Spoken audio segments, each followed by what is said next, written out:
Ang mga nakalap na resibo ngayong hapon. Homemade candy pero sa kalit na mapangiti ka sa tamis at linamnam, mangangasim ka sa hindi kaaya-ayang paraan ng paggawa. Ang siste, naresibuhan na pala dati pero wala pa ring dala. Mag-amain, nagsalpukan, nagmagharap sa barangay. Pinasok mo sa kwarto. Alam mo, mabait na bata ko si hindi siya magsisinungaling. May mabigat na paratang ang babae sa kanyang tatay-tatayan na matagal umanong inilihim ng kapatid niyang tinawag naming si Mika. Ano kaya ang sikretong ibinunyag ni Mika? Ano man reklamo, bibigyan tugon. Bawat hinaing at problema, kakanapan ng solusyon. Ito ang bago ninyong sandigan, hindi palalampasin ang mga tiwali at maling gawin. Dito, walang ligtas ang abusado at lalong walang lusot ang may atraso.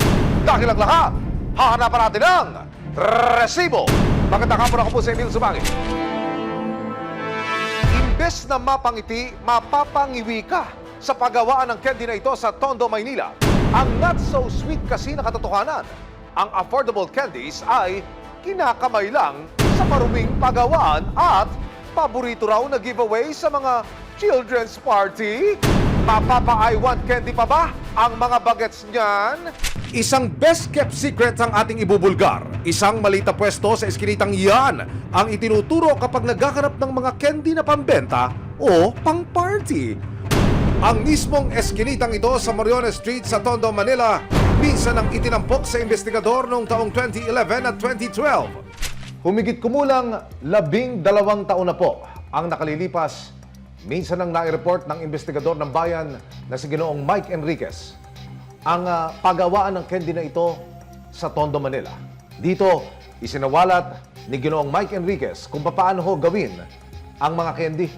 Yung mga batya kung saan po ibinababad, yung mismong kending ginagawa ay nasa ilalim o nasa ibabaw po ng kulungan ng mga manok.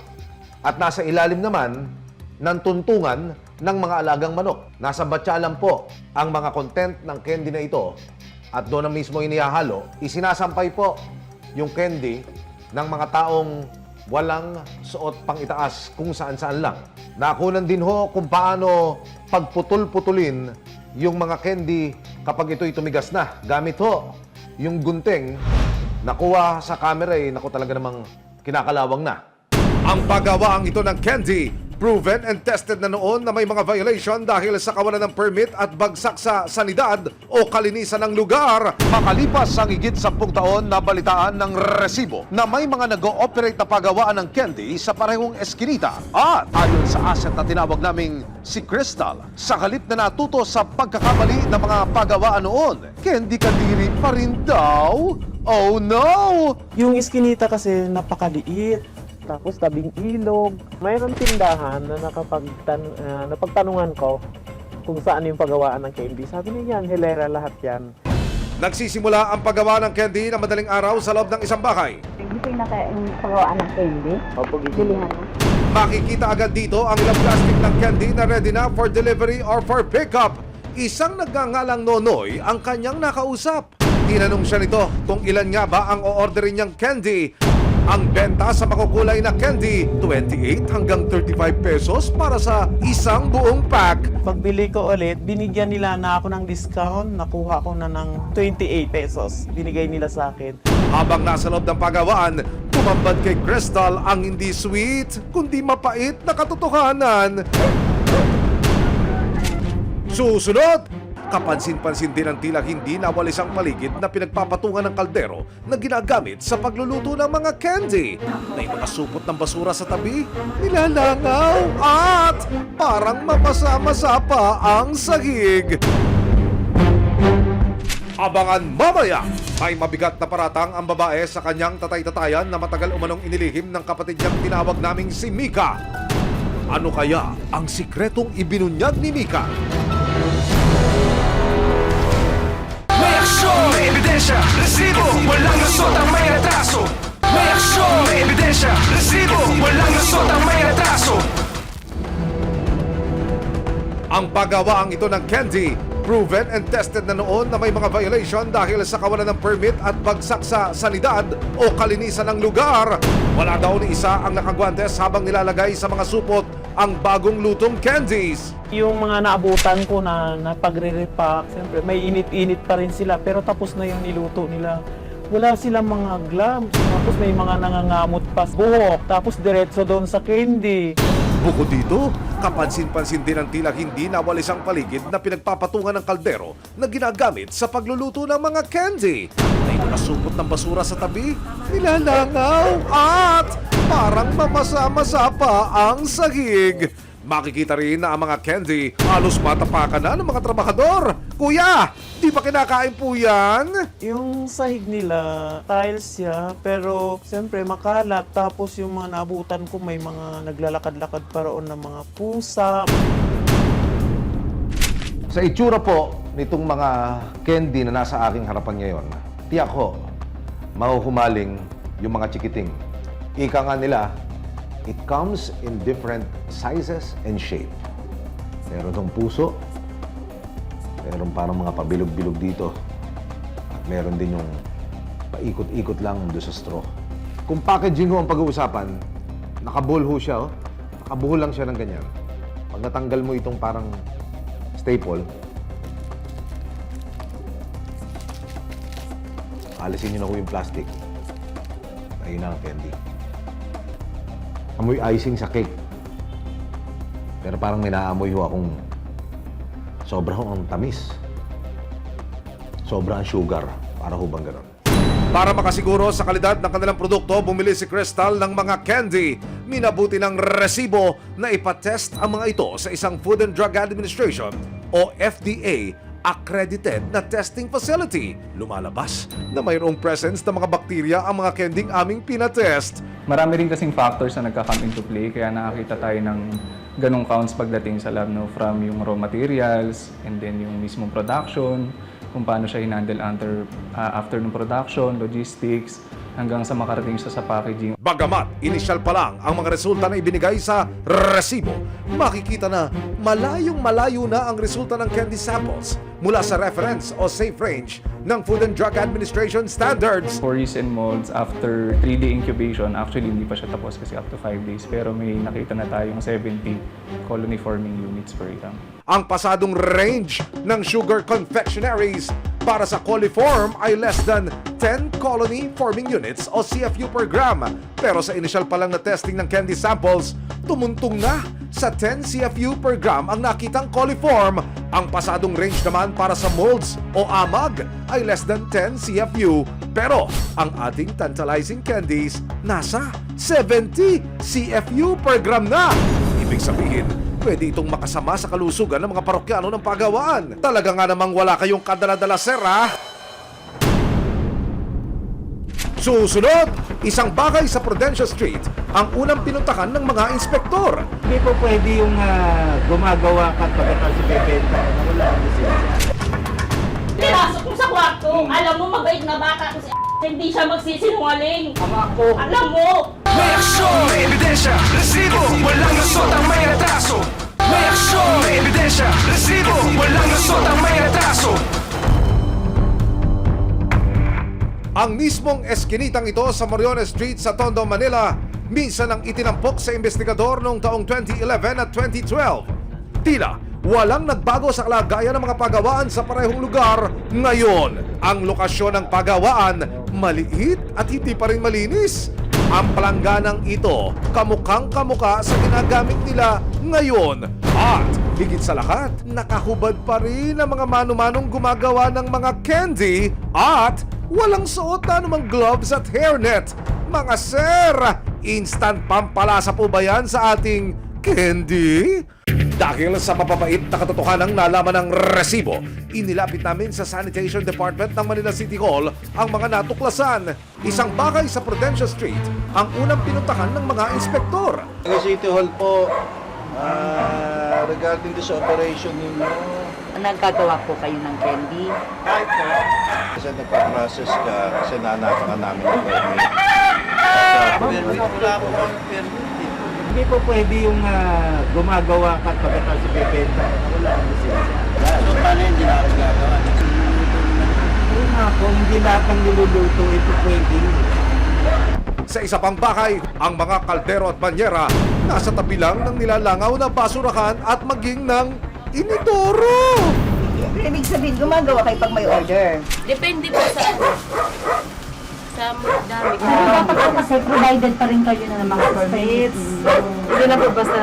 Halimbawa kung gusto namin kumuha ng permit, saan po kami makakakuha ng yung ano talaga? City Hall po.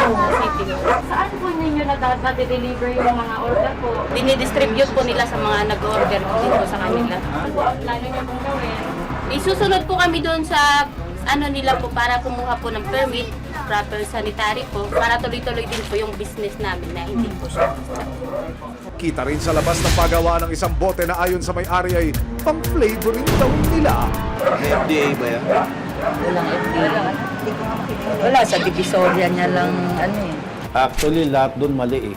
Kasi, kung babasahin natin yung process flow ng mula kung saan nila kinuha yung raw materials nila, kung katulad ng sinabi ng kasama namin, expiry date, yan ba'y aprobado ng FDA. Ngayon, doon nakita nyo naman sa preparation area nila, hindi na nagko-conform doon sa standard natin. Tapos, yung mga gamit nila, doon sa labas, doon nagtitimpla, yung mga resources nila, nakakategory natin as doubtful source. At yung tubig, nagagamitin nila. Sa patong-patong ng mga violation na nakita ng mga kawani ng City Hall, pansamantalang ipinasara ang mga pagawaan ng candy. Binigyan sila ng palugit para ayusin ang kanilang negosyo sa loob ng 7 araw. Bibigyan nila Doc ng consideration niya para makapagtayo ng isang livelihood na may giya, may guide ng mga inspector natin kung paano pag-process, siguro pagkuha ng health certificate bago nila hawakan yung pagkain na ipoproseso nila. Kilala bilang matamis at nakakapangiti sa karamihan ng mga matatamis at kaakit-akit na candy. Pero sa ganitong mga pagkakataon, aasa ang resibo. At maging maraming parokyano na maisaayos ang ganitong mga negosyo para hindi simangon at posibleng sakit ang maiatid nito sa mga customer, lalo na sa mga kabataan. Isang kagimbal-gimbal na chat message ang natanggap ni Rona, hindi niya tunay na pangalan. Ang kanyang 12 taong gulang na half-sister na itatago namin sa pangalang Mika. May ibubunyag daw na sikreto na 2 taon na niyang itinatago. May sasabihin ako, secret lang to ha. Ito raw ang mensaheng gumulantang sa mundo ni Rona, hindi niya tunay na pangalan. Ang sender, ang 12 taong gulang niyang half-sister na itatago namin sa pangalang Mika. Pero imbes na maintriga sa secret, ito po yung mga chat sa akin ni Mika na nagpagimbal sa mundo naming lahat, ng buo naming pamilya. ang isiniwalat ng kanyang kapatid, inaabuso raw siya ng kanyang sariling ama na si Aldrin, hindi niya tunay na pangalan. Nang pilitin pa ni Rona si Mika na ilahad ang detalye ng pananamantala, umamin ang kapatid na makailang ulit na raw siyang pinagtangkaang halayin sa loob ng sarili nilang tahanan. Parang bangungot. Alos, hindi ako makatulog noon sa pag-aalala. Kasi natatakot ako na tuwing gabi, baka may gawin ulit yung tatay niya sa kanya. Panganay na anak si Rona ng kanilang ina sa unang nobyo nito, habang ang mga nakababatang kapatid na sina Mika at Angel ay anak ng nanay nila sa napangasawang si Aldrin. Taong 2018 nang mamatay ang kanilang nanay dahil sa aneurysm. Sa pagpanaw ng ina, naiwan sa poder ni Aldrin ang mga anak niyang sina Mika at Angel. Dahil inakalang mabuting ama, hindi makapaniwala si Rona sa natanggap niyang sumbong. Wala siyang kaalam-alam na mali na pala yung ginagawang pambababoy sa kanya. Kaya dumulog si Rona sa resibo sa pag-asang maisalba si Mika at ang kanilang bunsong kapatid na si Angel, 10 taong gulang. Nitong Miyerkules, nagtungo ang resibo sa Pangasinan para makipagkita kay Rona. Agad kaming nakipag-ugnayan sa City Social Welfare and Development Office o CSWDO ng San Carlos, Pangasinan para ilapit ang sumbong ni Mika. Nang mailahad na ni Rona ang sitwasyon ng kanyang kapatid sa kamay ng kanilang sariling ama. Nasa atin na lahat ng grounds para kunin yung mga kanila. Opo. Rescue the children. Rescue the victims. Umaksyon ng mga social worker at Philippine National Police, Women and Children Protection o PNP WCPC ng San Carlos City, Pangasinan. kasama ang resibo. Tinungo namin ang bahay ni Mika para agad siyang ma-rescue at ang kanyang nakababatang kapatid na si Angel. Pagdating sa lugar, agad na yumakap ang dalawang bata sa kanilang ate Rona.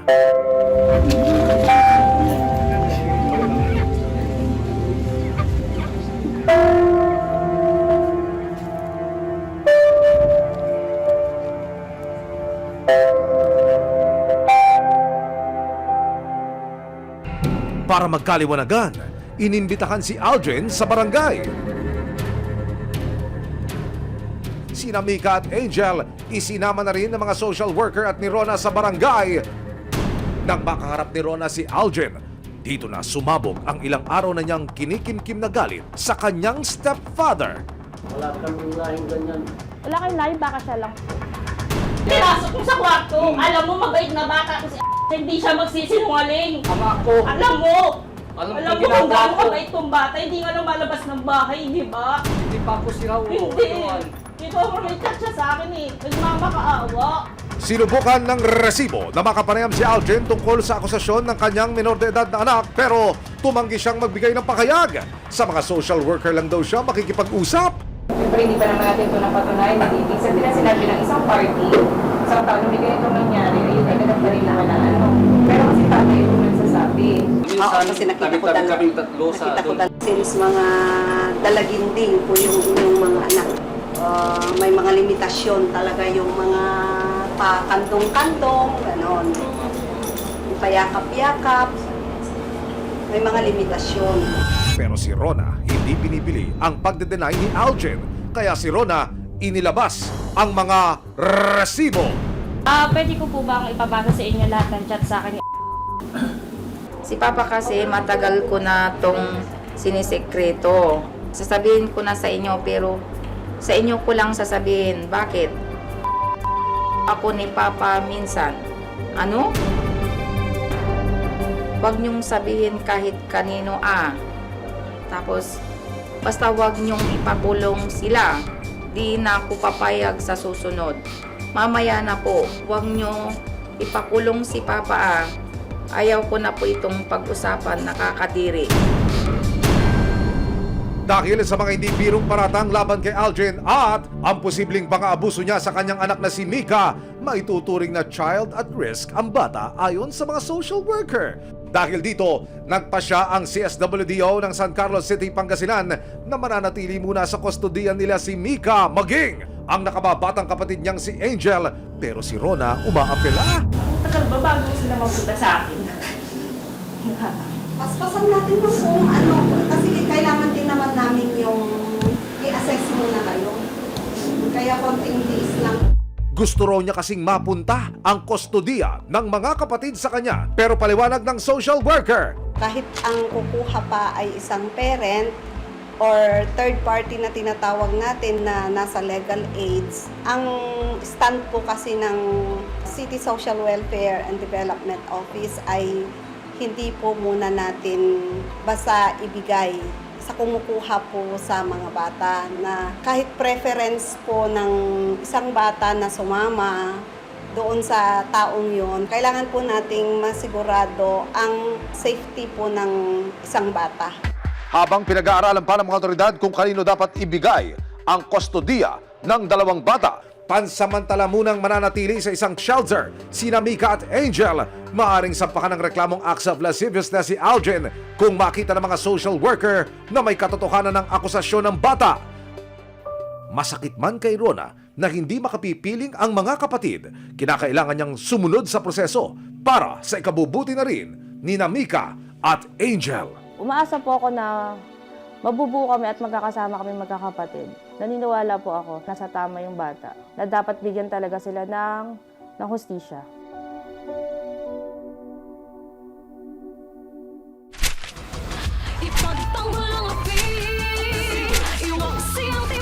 Sama-sama nating ituwid ang tiwali at baluktot. Itakwil ang maling gawi at modus na bulok.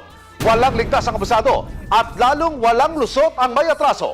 Dahil ang lahat, hahanapan natin ang resibo. Hanggang sa muli, ako po si Emil Sumangil. May aksyon, may ebidensya. ebidensya, resibo, walang lusot ang may atraso.